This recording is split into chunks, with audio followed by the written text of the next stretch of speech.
So hello everyone. Today we will discuss about new regulation of UGC for assistant professor post in different higher education institute like universities and college. So student जैसा कि 30 जून को UGC के जो हमारे chairman हैं उन्होंने मतलब ये नोटिस पब्लिश किया एंड कल इवनिंग में मतलब कल मॉर्निंग में ही उन्होंने अपने ट्विटर हैंडल से इस इंफॉर्मेशन को ऑफिशियली आके जगदीश जी हैं उन्होंने इसको ऑफिशियल वे में ट्विटर हैंडल से जो डिसमिनेट किया या आप लोगों के बीच में इसको पहुंचाया। सो इस नोटिस में या क्या चेंजेस हैं इसको हम लोग डिस्कस करेंगे कि पहले क्या रूल रेगुलेशन था, अब प्रेजेंट टाइम पे क्या रूल रेगुलेशन उन्होंने बनाया है। Minimum qualification for assistant professor post in different college and universities. So student जैसा कि अभी एक नोटिस है सामने आपको दिख रहा होगा, यूनिवर्सिटी ग्रांट कमीशन का 30 जून 2023 को ये नोटिस जो है ये ऑफिशियली पब्लिश हुआ था। इसमें जो आप देख सकते हैं जैसे मेन जो अगर हम लोग इसमें लाइन देखें तो 3.10 पे है, net set slate shall be minimum criteria for the direct recruitment to the post of assistant professor of all higher education institution। तो सबसे मेजर पॉइंट ये है कि आपका नेट नेशनल एलिजिबिलिटी टेस्ट जो होता है स्टेट लेवल पे एलिजिबिलिटी टेस्ट होता है और स्लेट भी स्टेट लेवल पे होता है। तो अगर आपके पास ये तीनों में से कोई भी है तो आप एज ए मास्टर के बाद आप अब असिस्टेंट प्रोफेसर के लिए एलिजिबल है। मतलब मिनिमम क्वालिफिकेशन आपको नेट क्वालिफाई होना ज़रूरी मस्ट है। इसके पहले आपके पास नेट नहीं था तो भी चल जाता था, बट अब क्या है 1 जुलाई से ये रूल रेगुलेशन आपको देखिए, they sell come into force with effect from 1 जुलाई 2023। मतलब 1 जुलाई 2023 से ये अमेंडमेंट जो था ये लागू हो गया। These regulation may be called the University Grant Commission minimum qualification for the appointment of teacher and other academic staff in universities and college and measure for the maintenance of standard in higher education second amendment regulation 2023। 18 में amendment क्या बना था कि इन्होंने किया था कि PhD cell भी मतलब मिनिमम एलिजिबिलिटी होगी यूनिवर्सिटी में असिस्टेंट प्रोफेसर के लिए। बट जो अब सेकंड रेगुलेशन आया 2023 में इसमें इन्होंने PhD को मैंडेटरी नहीं किया है, उसको क्या है कि ऑप्शनल कर दिया है कि PhD आपकी ऑप्शनल होगी, मिनिमम एलिजिबिलिटी क्राइटेरिया नहीं होगी। आपके पास है तो अच्छी बात है नहीं तो भी अच्छी तो भी कोई प्रॉब्लम नहीं है, बट आपके पास मिनिमम आपकी मास्टर एंड नेट जरूर होना चाहिए, नेट स्लेट में से कोई एक होना चाहिए या सेट होना चाहिए। तो देखिए जो ओवरऑल निकल के आ रहा है मैं आपको डिस्कस कर रहा हूँ। पहला ये कि जो प्रीवियस में था जैसे कि आप अगर कॉलेज के लिए गवर्नमेंट कॉलेज के लिए अप्लाई करते थे तो वहाँ पे आपके पास मास्टर नेट ये एलिजिबिलिटी थी, या तो आपके पास ये होना चाहिए या तो आपके पास PhD होनी चाहिए थे नेट की जगह पे। बट अब जो है आपको नेट ज़रूर आपके पास होना चाहिए। ये हो गया आप पहले और अब में। और पहले क्या था कि यूनिवर्सिटीज़ में आपको विदाउट PhD में API स्कोर में आपको 30 मार्क्स मिलते थे, 3 मिलते थे, मतलब 30 मार्क्स आपको मिलते थे। और मिनिमम क्राइटेरिया भी बहुत सी यूनिवर्सिटियों में रखा जाता है कि आपको PhD जरूर होना है। तो ये चीज़ें, बट अब जो अमेंडमेंट आया है इसमें यूनिवर्सिटी कैसे API स्कोर अपना बनाती है इसको तो अभी मुझे भी नहीं पता, या अभी इन्होंने खुद भी नहीं क्लियर किया। खुद हर यूनिवर्सिटी खुद अपना रूल रेगुलेशन बनाएगी। बट ये है कि यूनिवर्सिटी आपको फोर्स नहीं कर सकती कि आपके पास PhD मस्ट होना चाहिए, क्योंकि UGC की गाइडलाइन है, स्टूडेंट कोर्ट जाएंगे। तो ये चीज़ें हैं। और दूसरी बात स्टूडेंट के बीच में काफ़ी ये कन्फ्यूजन आ रहा है कि क्या अब हमको PhD करना चाहिए कि नहीं करना चाहिए, या हम अगर PhD कर रहे हैं तो क्या हमारी PhD का कोई वैल्यू नहीं है, या बहुत से स्टूडेंट जो पहले हैं वो PhD हैं बट नेट क्वालिफाई है नहीं है, क्या हम एलिजिबल होंगे। तो पहला जो है कि आप PhD आपको करना चाहिए कि नहीं करना चाहिए, ये आपके ऊपर डिपेंड करता है, आपके इंटरेस्ट के ऊपर डिपेंड करता है, आपकी फैमिली बैकग्राउंड के ऊपर डिपेंड करता है, आपकी रिसर्च में कितना इंटरेस्ट है ये डिपेंड करता है। ये अगर आप सिर्फ असिस्टेंट प्रोफेसर के लिए कर रहे थे तो जो ये है चीज़ें आप एलिजिबिलिटी जो है वो MSc नेट हो गई है। बट ये एलिजिबिलिटी जो है मे भी मुझे नहीं लगता कि बहुत दिनों तक ये फिक्स रहने वाली, क्योंकि ये गवर्नमेंट है अकॉर्डिंग टू जब उनके सिचुएशन के हिसाब से गवर्नमेंट का चुनाव आता है तो अमेंडमेंट इनके चेंज होते रहते हैं। तो 24 तक मुझे लगता है ये अमेंडमेंट रहेगा, उसके बाद परमानेंट रहे या ना रहे ये नहीं पता है। बट जो चीज़ें आई हैं उसको हम एक्सेप्ट करना है, उसके अकॉर्डिंग हमको प्रिपेयर रहना है। पहली बात ये हो गई कि आपको PhD में अगर जाना है तो अपना इंटरेस्ट देख लीजिए, आपका अपना फैमिली बैकग्राउंड देख लीजिए। दूसरा बात एंड लास्ट वन क्या है कि आपके पास कितना टाइम है ये, अब क्योंकि मिनिमम क्वालिफिकेशन नहीं रह गए PhD, ये हो गया। दूसरा बात स्टूडेंट कह रहे हैं कि हमको वेटेज दिया जाएगा, हम PhD रहेंगे वो रहेंगे। तो देखिए आपको वेटेज हो सकता है कि प्राइवेट यूनिवर्सिटीज़ में दिया जाए, बट गवर्नमेंट यूनिवर्सिटी में MSc NET and PhD are equivalent. आपको वहाँ आपके साथ वहाँ पार्शियलिटी नहीं की जा सकती। हाँ इंटरव्यू में अगर आप जाते हैं बट आप PhD भी हैं, अगर MSc नेट वाला स्टूडेंट है वो अपने आप को इफेक्टिवली प्रेजेंट करता है जो एक्सपर्ट होते हैं उनके सामने, आप उतना एक्सपर्ट के सामने नहीं अगर प्रेजेंट कर पाते हैं तो मे बी फर्स्ट प्रायोरिटी उसकी रहेगी, क्योंकि वहाँ नोटिफिकेशन में ही मेंशन नहीं रहेगा कि पीएचडी मिनिमम आपको रहना, वो तो आपके पास एक्स्ट्रा क्वालिफिकेशन है।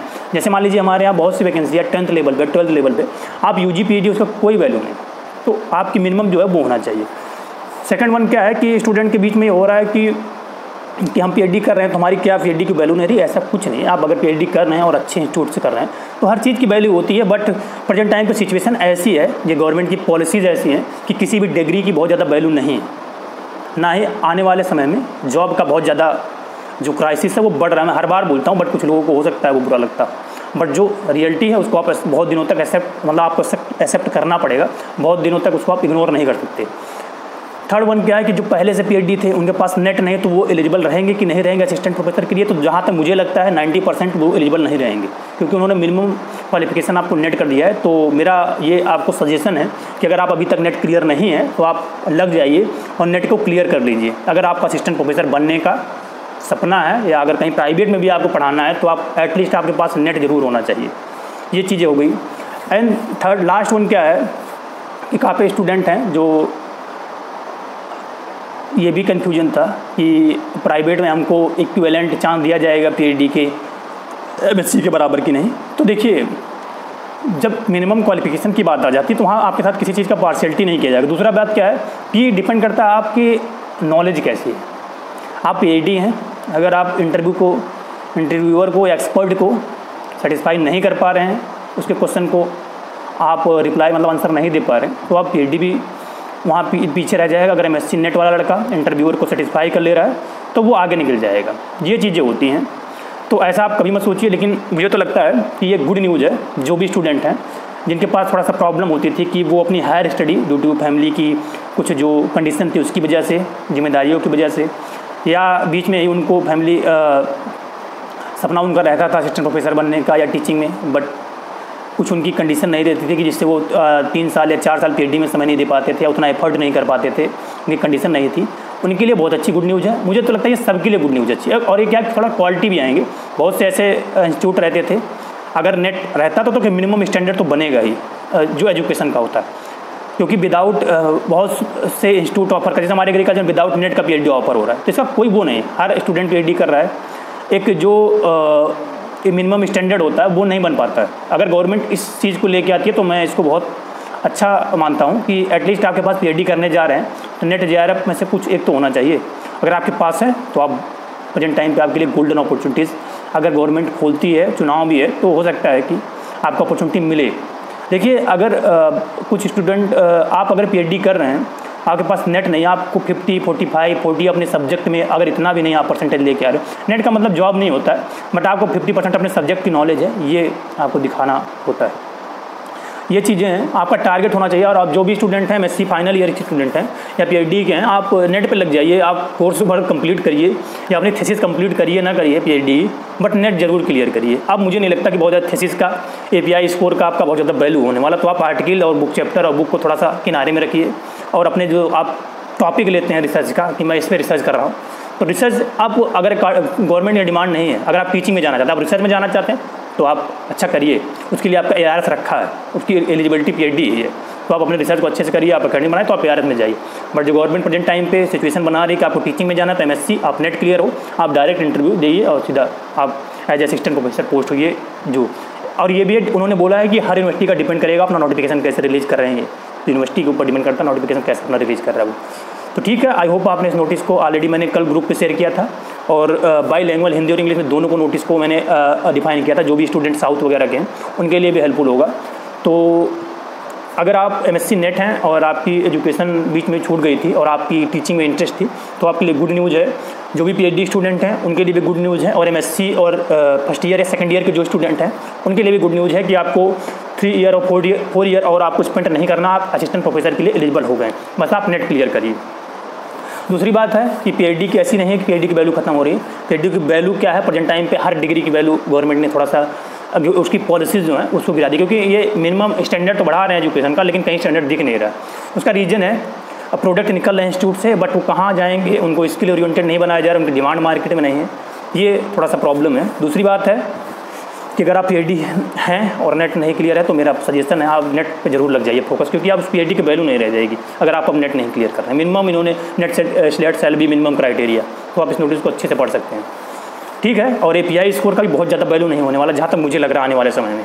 तो आप अपने नॉलेज को इन्हेंस करिए, उसको मैक्सिमम से मैक्सिमम आप गेन करिए जहाँ से भी आपको मिले।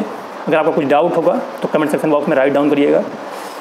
मुझे इसमें आपको 3 या 4 बातें बतानी थी। पहला क्या था, नोटिस ऑलरेडी मैंने कल ही डाला था ग्रुप पे, जो मिनिमम क्वालिफिकेशन है फॉर असिस्टेंट प्रोफेसर के लिए हायर एजुकेशन इंस्टीट्यूट में MSc plus net, master plus net हो गई।